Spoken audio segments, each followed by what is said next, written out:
Welcome back, students. We are in video two, two of two, excuse me, of modular two, social work and other helping professions. And I am recording this. I'm replacing the one that I had made for a previous semester with something with a little bit more updated information. And so I just want to comment on the fact that earlier this week I had a dermatology appointment and my face is looking a little blotchy and weird. So I apologize for that, but I wanted to make sure that I got this to you so you had it from the beginning of this modular. So let's go ahead and continue where we left off, where we were talking about social work methods. So you may recall from the first chapter and the first modular that talked about the history of social work that two concepts were discussed. One was the Charity Organization Society, and the other one was the settlement house movement. So when you're talking about social work methods, it's important to recognize that social work as a profession does draw on the early work of the Charity Organization Society and its emphasis on individual assessment and coordinated plan of service. So the work that we do today is very much rooted in what initially emerged out of the Charity Organization Society, particularly when you're talking about casework, which we're going to talk about in a few minutes, which basically reflects on the kind of work that a lot of folks think of when they think of social workers, and that is that sort of one-on-one counseling relationship that social workers often have with clients. And then sort of on the opposite side of what we think about with social work is the settlement house movement, with its emphasis on community-based services and advocacy for members of vulnerable populations. So this is really where you take a look and draw from the settlement house movement is the activities in terms of community organizing, advocacy, community and group work are all coming out of the settlement house movement. From the history of social work, three major practice methods of social work have emerged over the years: social casework, social group work, and community organizing.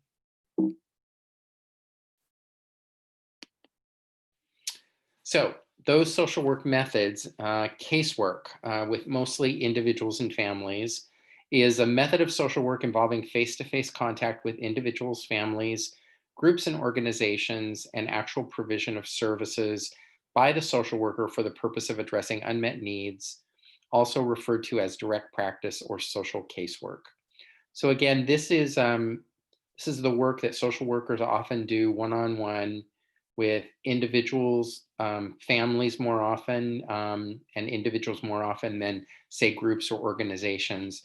But it's that counseling piece, and all of that really comes again out of the early work that happened in social work. The next is group work. This is a social work method involving interventions with groups of individuals that uses structured interaction to promote individual and group functioning and well-being. So group work has been something that's been a part of social work for many decades now. It's pretty much exactly what you would imagine it is.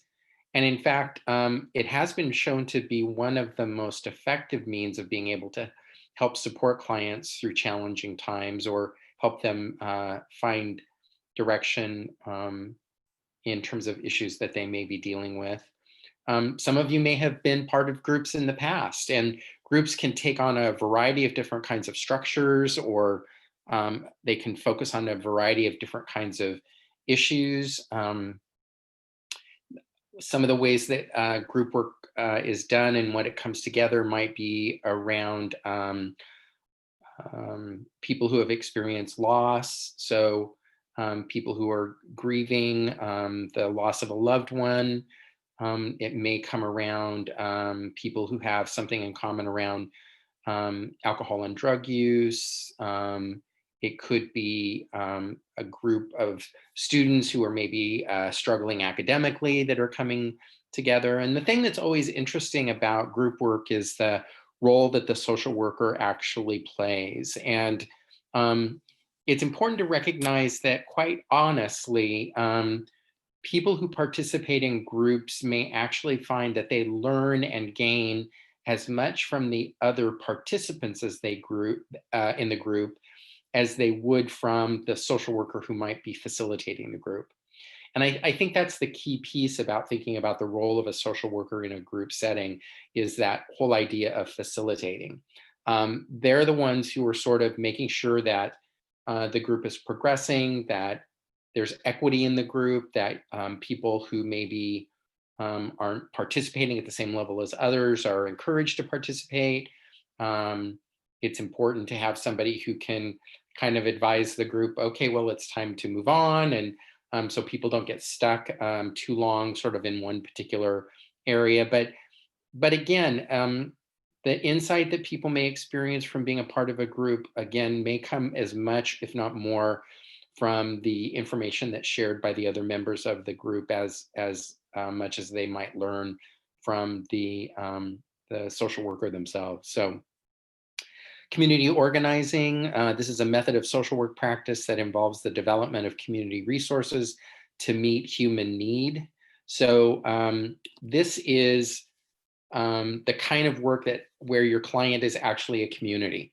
It could be a neighborhood, it could be a county, it could be a city, could be a state, could be your country.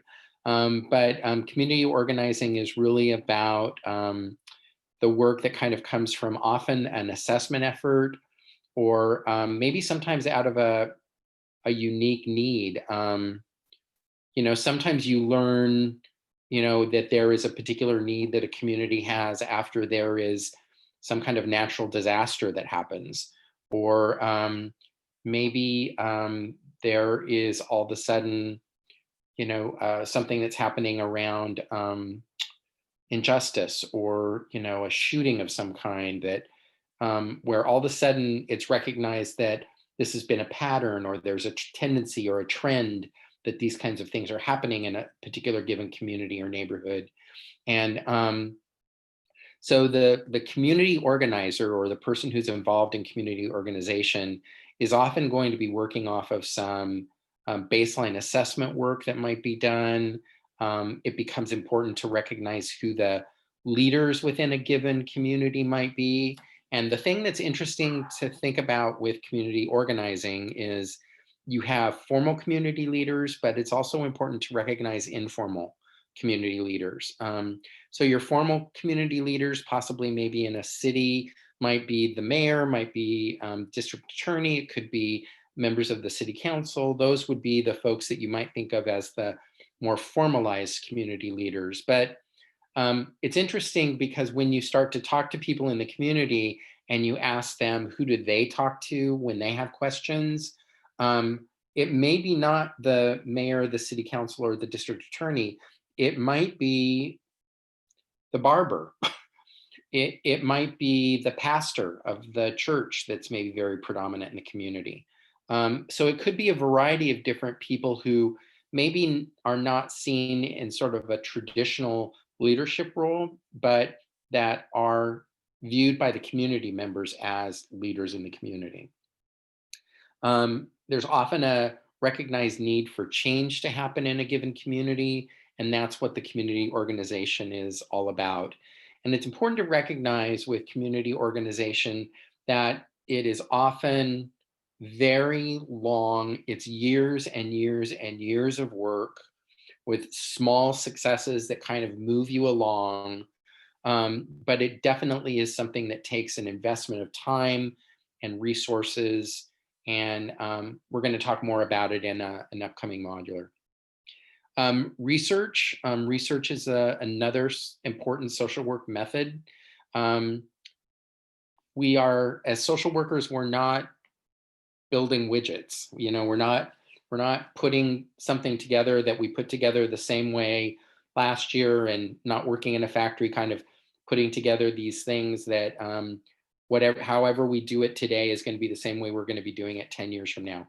We work with people, we work with communities, we work with individuals, and people and communities and individuals are evolving and changing, and new things are coming up all the time.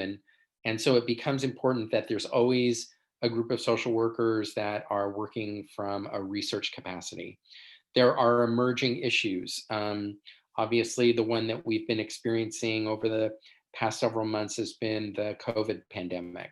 And to think about some of the ways that that particular phenomenon, that particular issue in all of our communities has impacted individuals and families, the amount of loss that people have experienced, the way that loss has occurred, you know, due to the fact that people have to stay isolated, the fact that people are often dying without their family members being near them, that there is not maybe the same level of processing in terms of a funeral and those kinds of things. There could be long-term consequences to those kinds of experiences for the family members that maybe would benefit from somebody from a research perspective taking a look at that and coming up with some strategies about what would casework look like in terms of this particular kind of phenomenon. So, and that's just one small example. It's interesting to think about something like human trafficking, and that 20 years ago, I don't know, I'm sure it was occurring, but I don't know that we knew about it, and I don't know that we knew what the impact was of someone who had been trafficked. And so just the whole idea that there are always going to be new emerging concerns, situations, and issues, and social work will have a role, but research is able to give us sort of the roadmap for how we can try to address those particular issues in our communities. And then finally, administration and planning. So maximizing the effective use of agency resources and problem solving. So anytime you've got, a social work agency that's operating, there's going to be a need for folks who are going to be doing administrative work and planning work. Um, a social work agency needs to have funds that are coming in, so there needs to be budgeting efforts and ways to figure out what's the best way to be able to spend the money that's coming in. How do we hire new staff? How do we train new staff? How do we outreach to the community so that they know the services that we're providing? All of those different kinds of things are what administrative and planning people are doing in terms of a social work agency. Continuing with social work methods. So social workers often serve as case managers, coordinating services to ensure that the client receives what they need to improve their situation and or their environment. So case managers are actually an integral part of social work. They are the social workers that sort of play the role of being the one who links people to all sorts of different kinds of services. So a client comes in, an assessment's done, you learn that, this is a client who needs one, two, three, four different kinds of support services. Maybe your agency doesn't provide all of those. So as a case manager, you're the one who is directing the client to other agencies, other organizations to be able to get those services. You're the person who is monitoring that they got access to those services. You're the one who is seeing that they are regularly linking up to other services that they might need. And so you're the one who's really sort of creating this roadmap for the client in terms of addressing the issues that they presented with when they first came into your agency. I think it's really important as a case manager that you have a really good understanding of the uh, wide array of, number one, needs that a client may present needing. But on top of that, also being familiar with the services that exist in a given community so that you know who you can refer folks to. I often tell social work students, never throw away a business card. So you may, be at a meeting or you may be at a conference or something, and you meet a fellow social worker and they talk to you about, this is the program that my particular agency provides, and you exchange the business cards and those kinds of things, and you kind of walk away thinking, I don't know, that it's a very nice person, nice to meet them. However, I just don't think it's a service that my clients would ever need. So, I don't really know that I'm going to, need to hold on to this business card. You're going to find that 5 years from now, you're working in a completely different agency. And all of a sudden, there's a client that walks in the door and they're expressing the need for a particular service that agency that you met, that person you met 5 years ago, their agency would be able to help this particular client. And so to be able to know those resources, to have those connections, it's important to maintain really good, positive working relationships with other people in the community. Because many times what you're doing is you're picking up the phone and you're calling this particular organization or individual or agency and saying, hi, you don't know me, but I have a client and they need your services. And so it's important to learn how to maintain those relationships and be positive in those particular situations. Another thing that I think is really important in terms of a case manager, particularly in terms of referring to outside agencies, is to really be able to give the client a real sense about what their experience is going to be like, um, as they make their way to the agency that you've referred them to. Think about all of the challenges a client might have in terms of accessing another agency in the community. You have to think about things like transportation. For instance, do they have reliable transportation? Is this an agency that's going to require them to, you know, go on 3 different buses? Um, are they challenged in terms of language issues? Are there physical limitations that really is going to result in them struggling in terms of trying to get to that agency? So those are some of the things that you want to be thinking about. And one of the best ways, I think, to try to address some of those issues is to actually, when you connect with an agency or you connect with a particular social worker, to ask, would it be okay for me to come over and visit your agency? And if that's something that is possible, then to kind of come into that agency and really get a sense about what it would be like to be a client walking into that agency for the very first time. Is there somebody at a front counter that's there to greet them? Does somebody clearly understand the paperwork that they need to come in the door with for the very first meeting? How long of a wait might it be? Um, all these different kinds of things that you want to be able to kind of articulate for a client to be able to say, I'm sending you to this agency, but these are the things that you need to know. That it's a welcoming agency, and here are the 3 pieces of paper that you're going to need to walk in the door with, and those kinds of things. So I think that can be a real positive experience. I think it creates a lot of trust and uh, confidence in you as a social worker when you're able to explain to the client what this experience might be like for them, and also to help them to be able to process things like transportation, language, those kinds of things. And so case managers also facilitate case staffings as members of what are called multidisciplinary teams, in which all professional and often clients and their families participate in to determine the client's strengths and needs and how best to maximize resources to address the identified needs. So the concept of a multidisciplinary team is really a very exciting, somewhat new concept.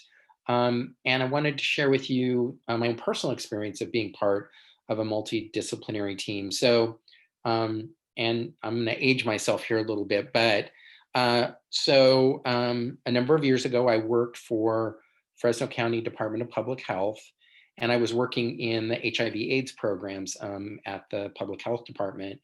And we were And my role was that I was overseeing all aspects of the HIV/AIDS program.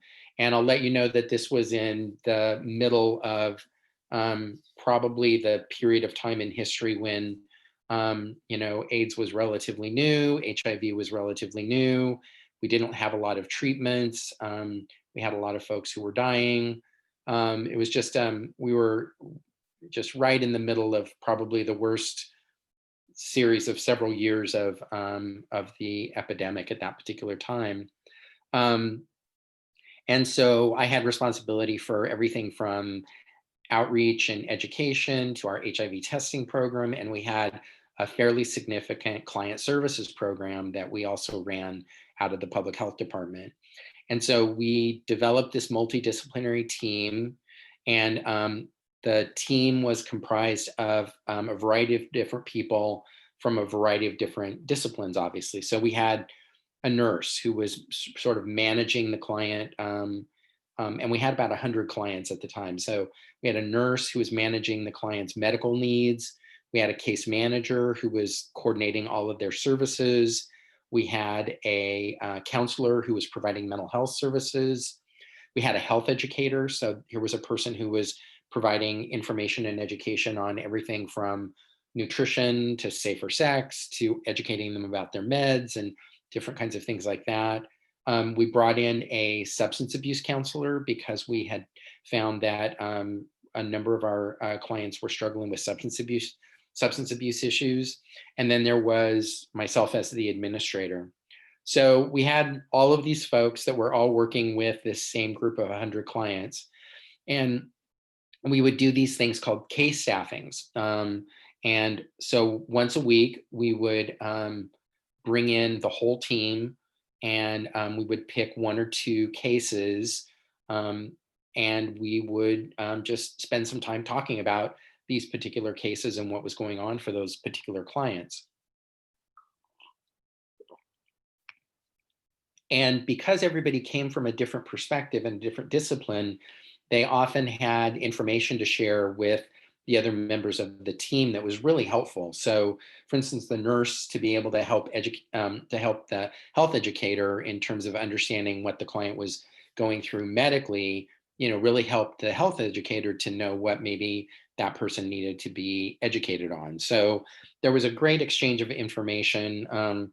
The other piece that was always interesting with the case staffing was that you might have, let's say the health educator saying, well, I don't know what's going on with Jimmy, but he's missed his last 3 appointments with me, and I'm not having much luck connecting with him, and I'm concerned about him, and these kinds of things. And you might then have another member of the team, maybe the nurse, who says, oh wow, I think I have a really good relationship with Jimmy, and he seems to really open up to me, and we've had a lot of really great conversations and those kinds of things. And the next time I see Jimmy, I'll just make a point about telling him and reminding him how important it is that he's supposed to be keeping his appointments with the health educator. So we could really enhance each other's ability to be able to keep our clients compliant with the requirements of the program and those kinds of things.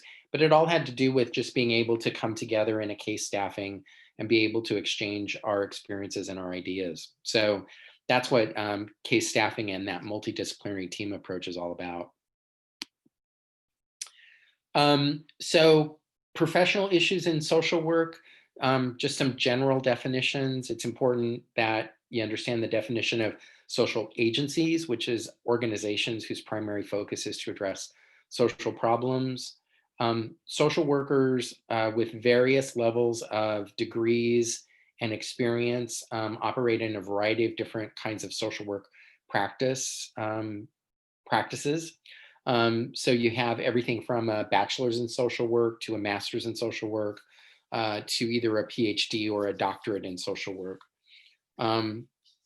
Bachelor's social workers are often the ones that are operating at the entry level and operating as general practitioners. The MSW is someone who's working in advanced practice.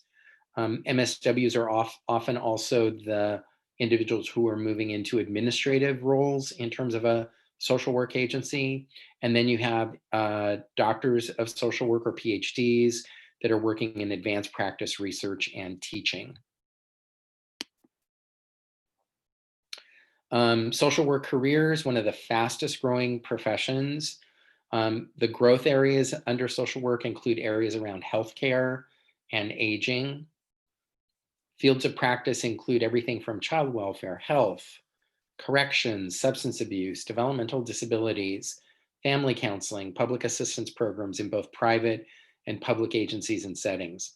So there's just a wide variety of areas that social workers can work in. I think also there's areas where there's going to be growth in the future as well.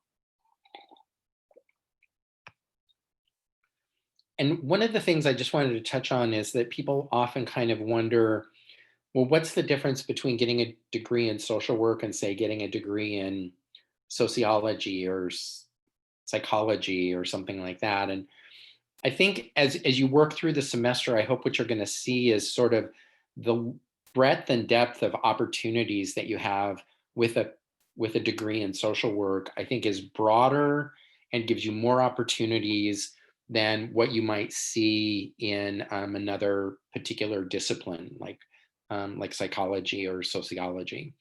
Really, social workers, as we've talked, can work at the level of doing one-on-one counseling all the way to working with communities and doing community organizing. And that is not the case with other disciplines and with other types of degrees. And so, you can float between doing one-on-one work to doing community organizing. You could be working for an agency where you're doing sort of a mix of it all. A lot of times you'll see somebody who maybe starts in terms of doing one-on-one work, and quite frankly, they get so frustrated with the system and trying to really help and support their clients that they think, you know what, I need to go out and do some community work because I need to change the way that my clients are being, the experiences that my clients are having that's resulting in them and ending up in one-on-one situations with me. So I just think that that's one of the real benefits and one of the beauties of a degree in social work. So and of course, you've got also private practice. So in social work, the delivery of client services for pay on an independent, autonomous basis rather than under the auspices of an agency. Social workers in most states have a master's in social work degree. If they're going to go into private practice, they receive supervision by an advanced practitioner. They pass a licensing or certification examination before establishing a private practice. Becoming a private practice social worker more often than not involves becoming a licensed clinical social worker. And so there are a number of different steps that have to be achieved. You start off with getting your master's, then you have to do a certain number of hours under supervision. You then have to take a written exam, and then there's an oral interview. And once all of those have been accomplished successfully, then you can be designated as a licensed clinical social worker. And that's the person who usually is going to move into private practice. So social workers and other helping professions collaborate with a lot of other professionals. Social workers are known for their role as problem solvers, collaborators, and case managers. While sociologists will focus on the relationship between the client and the environments they live in and function in.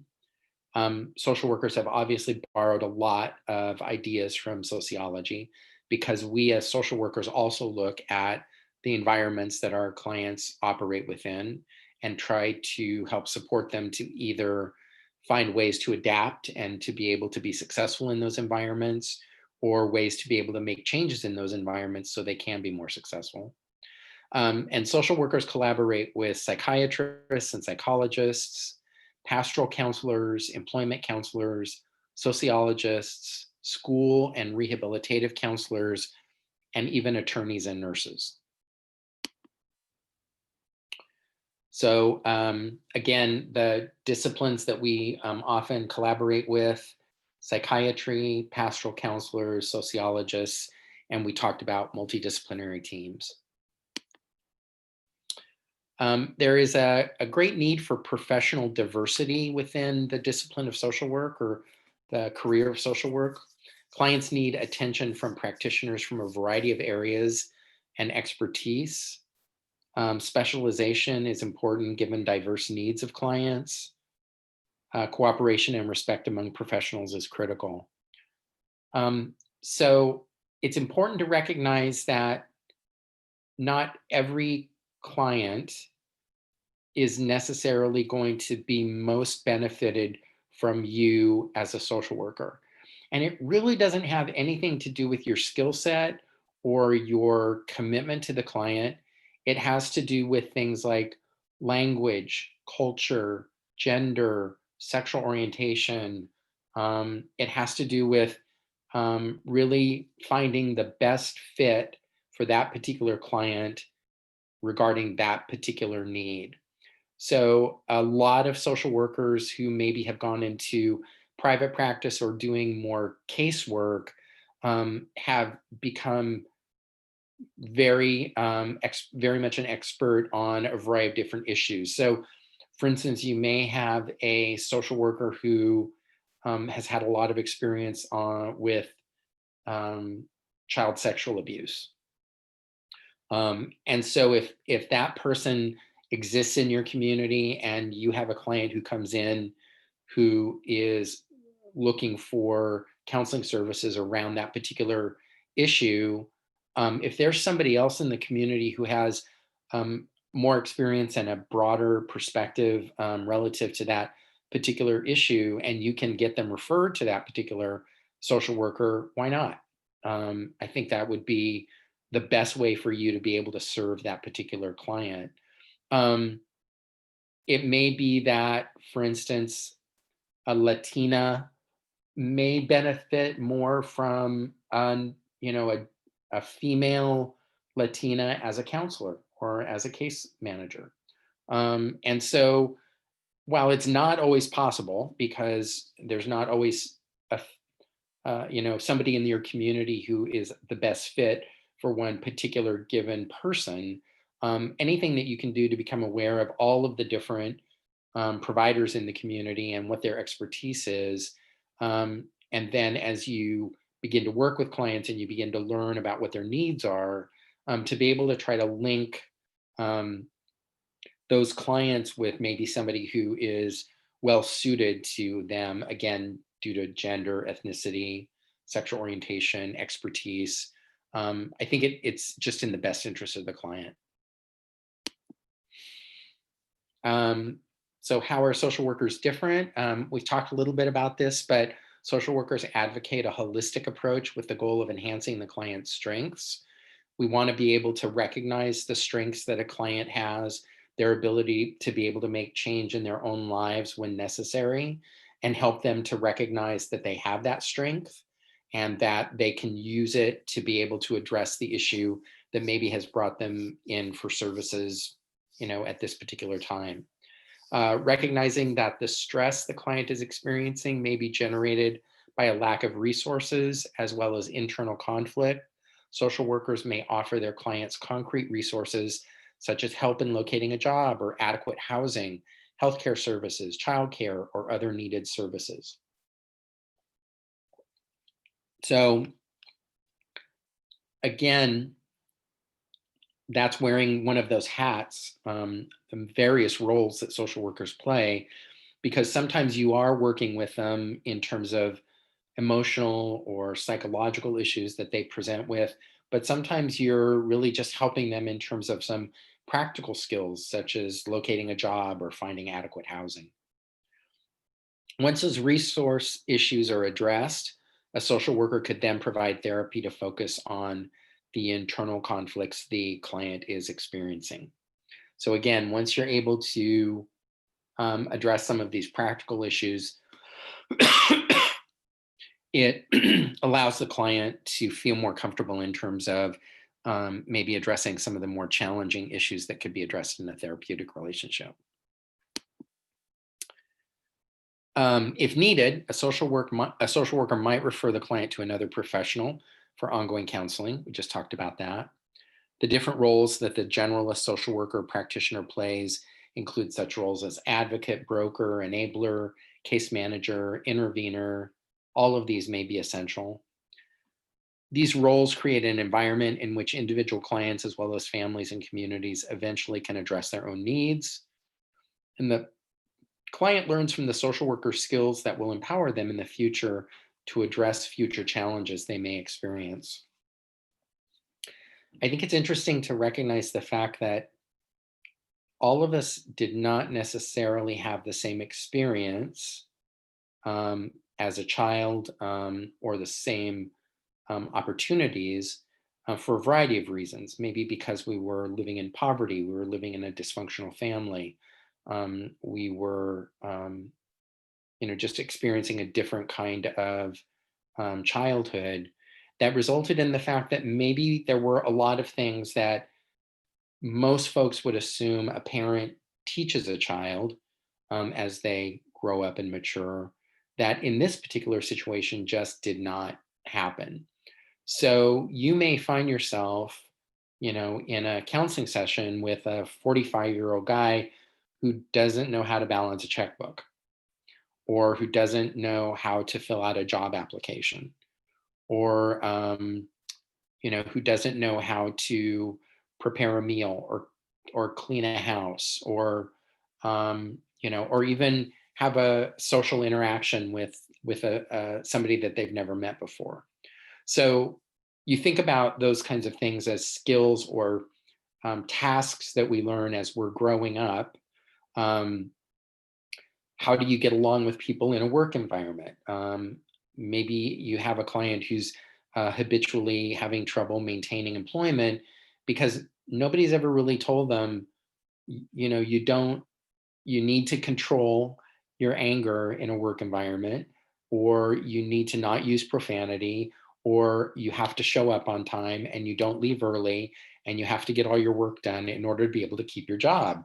And so until somebody sits down and starts to talk to them about those issues and maybe even starts to teach them, have them do role plays, have them do homework assignments that they come back and report back on the progress that they made, those kinds of things.